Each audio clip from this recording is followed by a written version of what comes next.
படம் வந்து அவங்க சொன்ன அளவுக்கு இல்லை, ஏமாந்துட்டோம் அப்படின்னு சொல்லி வீடியோக்கள் இது வரைக்கும் வேற படங்களுக்கு அதிகமா வந்தது கிடையாது. இந்த படங்களுக்கு அவ்வளவு அதிகமா இருக்கு வீடியோஸ். அதுக்கு மேல இருக்கு சார். ரொம்ப பாசிட்டிவா வந்தது. எவ்ரிடே தியேட்டர் விசிட்ஸ் போறேன், மக்களோட டைரக்டா இன்டராக்ட் பண்றேன். பெய்டு ப்ரமோஷன் இருக்குதோ அந்த மாதிரி பெய்டு டிஃபர்மேஷன் போயிட்டு இருக்குது. ஐ திங்க் அது உங்க எல்லாருக்கும் தெரிஞ்சிருக்கும். குகன் சார், நீங்க இந்த மார்க் போடக்கூடாதுன்னு சொல்லியிருக்கீங்களா? மார்க் யாரும் அதை போடக்கூடாது, விமர்சனமே அப்படிதான் இருக்கு அந்த காலத்துலேருந்து. அது எப்படி நீங்க அந்த மார்க் போடக்கூடாதுன்னு சொல்றது? நான் எல்லாத்தையும் சொல்லல சார், ஒரு சில பிளாட்ஃபார்ம்ஸ் மட்டும்தான் தெளிவாக சொல்கிறேங்க. அதில் வந்து 8, 10, இன்னொன்று வந்து 1, 2 இது மட்டும்தான் பண்ணுறாங்க. அந்த மாதிரி பிளாட்ஃபார்ம்ஸ் வந்து ஒரு வர்த்தக ரீதியாக நடந்துட்டு இருக்குங்கிறது தான் நான் சொல்கிறேன். அந்த சண்டையாக இருக்குங்கிறது தான் ஐ ட்ரை டு மீன். கண்டிப்பாக விமர்சனம் எல்லா இடத்துலையுமே வரவேற்கத்தக்க சார். இது வந்து விமர்சனம் இல்லை, இது வந்து ஒரு இதுதான். அது விமர்சனம் இந்த படத்துக்கு இவ்வளவு அப்படிங்கிறது தான் அதோட இதுவே. அது பட் ஆனால் அதில் வந்து நீங்கள் காலையில் ஆன உடனேருந்து எல்லாத்துலேயும் மார்க் தான் போடுறாங்க. அதை வச்சு தான் மக்கள் வந்து உள்ளே போகிறாங்க. இல்லை, நான் ஒரு சில பிளாட்ஃபார்ம் மட்டும்தான் நான் சொன்னேன் சார்.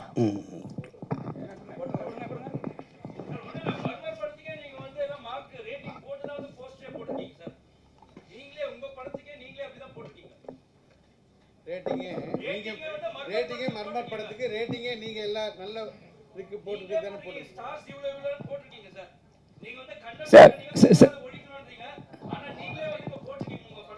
சார். நான் வெரி கிளியரா 1, 2 பிளாட்ஃபார்ம்ஸ் தான். அந்த பிளாட்ஃபார்ம் நம்ம எக்ஸ்ட்ரீமா சொல்ல விரும்பல. பட் எல்லாருமே கண்டிப்பா விமர்சனம் ரொம்ப முக்கியம். நீங்க கொடுத்த விமர்சனம், அதுக்குண்டான ரிப்ளை எல்லாமே வரவேற்கத்தக்கது. அது கண்டிப்பா ஒரு படத்துக்கு ரொம்ப முக்கியமான விஷயம்.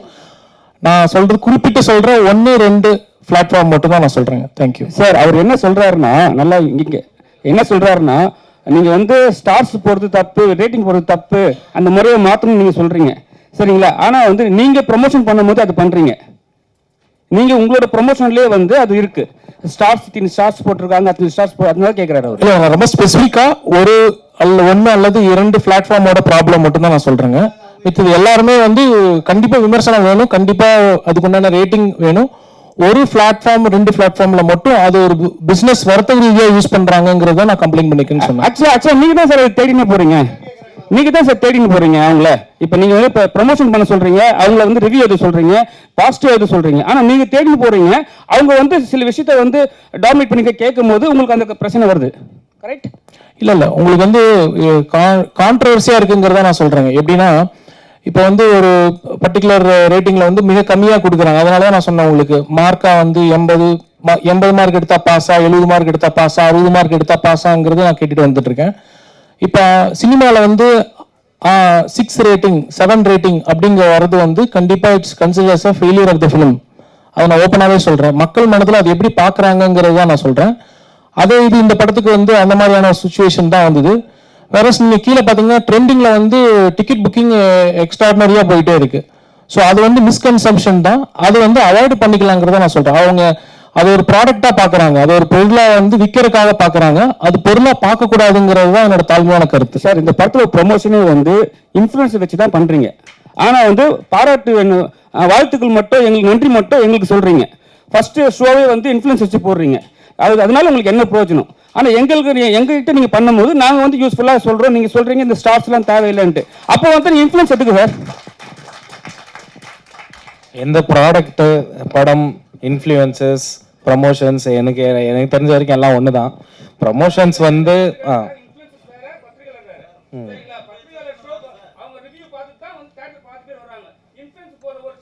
பட் எல்லாருமே பப்ளிக் தான் கனெக்ட் பண்றீங்க.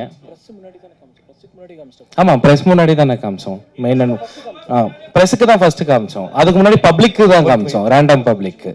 நீங்கள் தான் ஃபர்ஸ்ட் பார்த்தீங்க.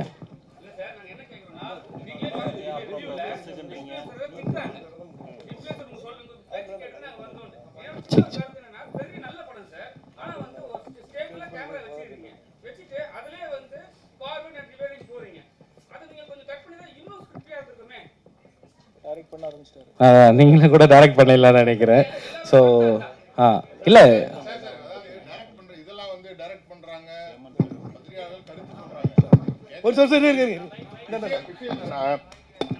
இன்ஃப்ளூயன்சர்ஸ் வீடியோ பார்த்துட்டு படம் பார்க்க போனோம். படம் வந்து அவங்க சொன்ன அளவுக்கு இல்லை, ஏமாந்துட்டோம் அப்படின்னு சொல்லி வீடியோக்கள் இது வரைக்கும் வேற படங்களுக்கு அதிகமாக வந்தது கிடையாது. இந்த படங்களுக்கு அவ்வளோ அதிகமாக இருக்குது வீடியோஸ். என்கிட்ட வீடியோஸ் இருக்குது. நான் எடுத்த வரைக்குமே ஒரு 10 வீடியோஸ் என்கிட்ட இருக்குது. இது இன்ஃப்ளூயன்சர்ஸை வச்சு இந்த மாதிரி பண்ணணுங்கிற அதுக்கு மேல இருக்கு சார். ரொம்ப பாசிட்டிவா வந்தது. எவ்ரிடே தியேட்டர் விசிட்ஸ் போறேன், மக்களோட டைரக்டா இன்டராக்ட் பண்றேன். என்ன யாரும் நேர்ல என்னோட கேள்வி முடிச்சிருவா. முடிச்சிருங்க. ஸோ இது வந்து இந்த இன்ஃப்ளூயன்சர்ஸ் வச்சு இப்படி தான் பண்ணணும் அப்படிங்கிற ஸ்ட்ராட்டஜி படி தான் பண்ணீங்களா? அப்படி பண்ணியிருந்தீங்க அப்படின்னா இது எந்த அளவுக்கு ஒரு படம், என்ன சார் சொன்னாரு, தப்பா சொல்லாதீங்க அப்படின்னு சொல்லிட்டு சொன்னாரு. ஸோ அது தப்பா சொல்லாதீங்க அப்படின்னும் போது ஒரு விமர்சனம்னா ரெண்டுமே வரும், அதை எடுத்துக்கணும். இப்போ இன்ஃப்ளூயன்சர்ஸ் வச்சு நீங்க பண்றது தப்பு தானே. இன்ஃப்ளூயன்சர்ஸ் போய் பேசுறாங்கன்னா அவங்களுக்கு நம்ம பே பண்ணியிருப்போம், அதனால பேசுறாங்க. இதனால வந்து மக்கள் இந்த மாதிரி சொல்றாங்க இல்லையா, அதுக்கு என்ன பதில்? அவ்வளவுதான். மக்கள் சொல்லல, அதுதான் நான் என்னோட பதிலா சொல்றேன். ஏன்னா நான் டெய்லி தியேட்டர் போறேன், எல்லாரையும் கூட்டிட்டு தான் போயிட்டு இருக்கேன். ஒரு மக்களும் நாங்களே ஓப்பனா அன்னைக்கு கேமரா எல்லாம் தூக்கிட்டே போயிட்டோம். மக்கள் கிட்ட ஓப்பனாவே கேட்டுடலாம், ஜெனியூனா என்ன ரிவ்யூ நீங்க ஃபீல் பண்றீங்கன்னா 10 out of 10 கத்துறாங்க. பட் எங்களுக்கு பத்திரிகையில 10 out of 10 யாரும் கொடுக்கல. பட் அதை நாங்க அதை ஒரியும் பண்ணிக்கல. எங்களுக்கு இந்த ப்ராடக்ட் மேல நம்பிக்கை இருக்குது, அதுக்கான கூட்டம் வந்துட்டு இருக்குது. அதை தாண்டி ஒரு ப்ரமோஷன்ன்ற ஒரு விஷயம் வந்து இந்த மாதிரி ஒரு படம் இருக்குதுன்னு தெரியப்படுத்துறதுக்கு மட்டும்தான். அவங்க சொல்றதுனாலலாம் இப்போ நான் சில அட்வர்டைஸ்மெண்ட்ஸ்லாம் கூட இருக்கு, இது டாக்டர்களால் பரிந்துரைக்கப்பட்ட டூத் பேஸ்ட், அதுக்காகலாம் நீங்க எல்லாரும் போய் வாங்க மாட்டீங்க. உங்களோட டீத்துக்கு செட் ஆகுதுன்னா நீங்க வாங்க போறீங்க. இது இருக்குதுன்னு மட்டும் தான் நம்மளால காட்ட முடியும். அதோட ஃபுட் ஃபால் வந்து உங்களுக்கு ஃபர்ஸ்ட் ஷோ மட்டும் தான் தெரியும். எங்களுக்குலாம் ஃபர்ஸ்ட் ஷோ ஒண்ணுமே கிடையாது. எங்களோட கூட்டமே வந்து பாத்தீங்கன்னா சாட்டர்டே சண்டே, இப்போ மண்டே டியூஸ்டே எல்லாம் தான் போயிட்டு இருக்குது. அதை தாண்டி இதுக்கெல்லாம் முற்றுப்புள்ளி வைக்கிறதுக்கும் என்கிட்ட ஒரு பதில் இருக்குது. ஒண்ணுமே கிடையாது. உங்களுக்கு ஃபேக் ரிவ்யூ பரவுது அப்படின்ட்டு ஒரு எண்ணம் இருந்துச்சுன்னா நீங்க மீடியா நீங்களே முன்னெடுத்து நீங்களே பப்ளிக் ஒரு 150 பேரை கூட்டிக்கங்க. மிக்சடு ஏஜ் குரூப்ல நாங்க மறுபடியும் ஒரு ப்ரிவியூ போடுறோம், அவங்கள லைவா ரெக்கார்ட் பண்ணலாம். நீங்களே இருங்க, நாங்களாம் அந்த பக்கம் கூட வரல. அப்போ ப்ரிவியூ என்ன ரிவ்யூவோ அதை நீங்க கொடுங்க, நாங்க அதை தாராளமா ஏத்துக்கிறோம். ஈவன் யூ கேன் வித்ட்ரா இந்த மூவியை வந்து நீங்க தியேட்டர்ல இருந்து கூட வெளியே எடுத்துருங்க. ஏன்னா எப்படி ஒரு பெய்டு ப்ரமோஷன் இருக்குதோ அந்த மாதிரி பெய்டு டிஃபர்மேஷன் போயிட்டு இருக்குது. ஐ திங்க் அது உங்க எல்லாருக்கும் தெரிஞ்சிருக்கும். அதுதான் இந்த படத்துக்கு நடந்துட்டு இருக்குது. ஏன்னா நாங்க ரெகுலரா தியேட்டர் போயிட்டு அவங்க கிட்ட இன்ட்ராக்ஷன் பண்ணிட்டு இருக்கோம். எங்களுக்கு ரொம்ப கிளியரா தெரியுது எங்களோட விஷன் ரொம்ப கரெக்டா இருக்குன்ட்டு. ஸோ இந்த மிக்சட் ரிவ்யூஸ்க்கு இதுக்கெல்லாம் அஞ்ச போறது இல்லை. ப்ளீஸ் நீங்க யாருன்னா ஒருத்தர் இதுக்கு முற்றுப்புள்ளி வைங்க, அதை உங்ககிட்ட கேட்டுக்கிறேன். பிகாஸ் மீடியா அண்ட் ப்ரெஸ் தான் வந்து ரொம்ப இம்பார்ட்டன்ட். இந்த மாதிரி இஷ்யூஸை வந்து கொண்டு போய் சேர்க்கணுன்ட்டு வில் அரேஞ்ச் அப் ரிவ்யூங்க. தாராளமா நீங்களே, ஐ திங்க் இங்க நிறைய பேர் ட்விட்டர்லயும் நிறைய ட்ரெண்டா இருக்கீங்க, ஒரு கான்டெஸ்ட் ஒன்று நடத்தலாம். அந்த கான்டெஸ்ட் வச்சு பப்ளிக்ல இருந்து 150 மெம்பர்ஸை ஒரு மிக்ஸ்டு ஏஜ் குரூப்ல கூட்டிட்டு வாங்க. டெஃபினட்டா ரிவ்யூ போடலாம். அங்க ஒர்க் அவுட் ஆகலைன்னா நாங்க அடுத்த நாள் எங்க படத்தை தியேட்டர்ல இருந்து எடுத்துறோம். சார் டைரக்டர் சார், நீங்க பத்திரிகை எல்லாருமே 10க்கு 10 கொடுக்கலன்னு சொல்றது தப்பு. நான் 31 வருஷம் பத்திரிகையாளர். ஆனா இப்ப யூடியூபர் மாதிரி உங்களுக்கு 10க்கு 10 கொடுத்துருக்கேன். ஓகேங்களா? இந்த படத்துக்கு இல்ல எல்லாரும் சொல்லல இல்லைங்களா, அது ரொம்ப எல்லாரும் நாங்க யூடியூபரா மாறியாச்சு. ஓகேங்களா? அதை விட்டுருங்க. அடுத்து மர்மர், இது வந்து அடுத்த படமும் உங்களோடது பேய் ஹாரராகவே இருக்குமா? இதே கலைஞர்களுக்கு திருப்பி வாய்ப்பு கொடுப்பீங்களா? அது இல்லாம மர்மர் பார்ட் 2 வருமா? அவங்களுக்கு வாய்ப்பு நான் இனிமே கொடுக்கணுமா? அவங்க தான் நமக்கு வாய்ப்பு கொடுக்கணும்னு நினைக்கிறேன். பார்ட் 2 கூட ஒரு நல்ல லீடர் இருக்குல்ல, இவங்க எல்லாம் செத்து போயிட்டாங்க, இவங்க எல்லாம் பேயாக்கி திருப்பி யாரையாவது பயமுறுத்தலாம் இல்லையா?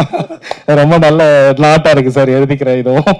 ஸோ பார்ட் 2 பார்ட் 3 வந்து எடுப்போம் தான். பட் அதுக்கு நடுவில் ஒரு சினிமேட்டிக்கும் பண்ணி கொஞ்சம் ப்ரூஃப் பண்ணிக்கணும் இல்லைங்களா, இதுவும் எங்களுக்கு எடுக்க தெரியும்ட்டு. ஸோ அதுக்காக பார்த்துட்டு இருக்கேன். Yes sir. ஒரு நல்ல படம் கொடுத்தீங்க. ஆக்சுவலாக அந்த பேயெல்லாம் சவுண்ட்லேயே மற்ற பேய் படங்கள்லேருந்து ரொம்ப வித்தியாசப்படுத்தி காமிச்சிருந்தீங்க. சவுண்ட்லேயே பயமுறுத்துனீங்க. ஆக்சுவலாக நான்லாம் பயப்படவே மாட்டேன், நமக்கே ஒரு நிமிஷம் அப்படி நெஞ்சுக்குள்ளார போயிட்டு வந்தது அந்த பேய். எப்படி அந்த மாதிரி ஒரு பிளான் பண்ணீங்க? எப்படி திடீர்னு அப்படி ஒரு பூகம்பமாக இருந்தது? சார் எப்பவுமே வித்தியாசமாக கொடுக்கணும்னு ஒரு ஆசைப்படுவேன், எப்பவுமே வித்தியாசமாக இருக்கணும்னு நினைப்பேன். பட் அதுதான் ட்ரை பண்ணேன். பட் ஒர்க் ஆச்சு. பட் புதுசெல்லாம் இல்லை, ஏற்கனவே நிறைய பேர் பண்ணியிருக்காங்க. அதை அப்படியே பண்ணக்கூடாதுன்றதுக்காக கொஞ்சம் மாற்றி நம்ம ஊருக்கு ஏற்ற மாதிரி ஸோ ஃபவுண்ட் ஃபுட்டேஜாக முடிஞ்ச அளவுக்கு கொடுத்தேன். பட் அது ஒர்க்காக இருக்க ரொம்ப சந்தோஷம். நாங்களும் தேட்டரில் பார்த்தோம், எவ்ரிடே தேட்டர் விசிட்ஸ் போயிட்டே இருக்கோம். ரொம்ப ரெஸ்பான்ஸ் ரொம்ப நல்லா இருக்குது சார். ஸோ உங்களுக்கும் பிடிச்சிருக்குன்னா ரொம்ப ரொம்ப நன்றி அதுக்கு சார். அதே மாதிரி அது ஒர்க்காக இருக்குது, அதெல்லாம் ஓகே. அந்த பேய் பயத்துக்குள்ளாரையும் பயப்படாமல் அந்த ஹீரோ எப்படி அந்த மேட்ரு பயங்கரமாக எதிர்பார்க்கவே இல்லை. ஏன்னா இல்லை வைக்கிறது இருக்குல்ல, அது வந்து வாலண்டியராக திணிச்சு வைக்கல. அந்த மாதிரி ரொம்ப பொயட்டிக்காகவும் சொல்லியிருந்தீங்க. எல்லாருக்கும் உனக்கேற்ற ஆள் இல்லை அப்படின்னு அந்த அங்கீதா அவங்க சொல்ற அந்த விஷயம் இருக்கு பாருங்க. அதுக்கப்புறம் பாத்தீங்கன்னா ரிஷி கிட்ட இவங்க ட்ரை பண்றப்ப கூட ரிஷி அப்படி ஜஸ்ட் லைக் தட் அப்படி பாஸ் ஆகி போடுவாரு. அங்கேயே ஒன்று வச்சிருந்தீங்கன்னா நீங்க ஆர்டினரி இயக்குனராக இருந்திருப்பீங்க. கண்டிப்பா. அங்க எதுவுமே வைக்கல, அதுக்கு வாழ்த்துக்கள். இது எல்லாமே எப்படி பிளான் பண்ணதா இல்ல இப்படி இருந்தா நல்லா இருக்கும்ன்றத யோசிச்சு பண்ணீங்களா? இப்படி இருந்தா நல்லா இருக்கும்னு யோசிச்சு பண்ணேன்.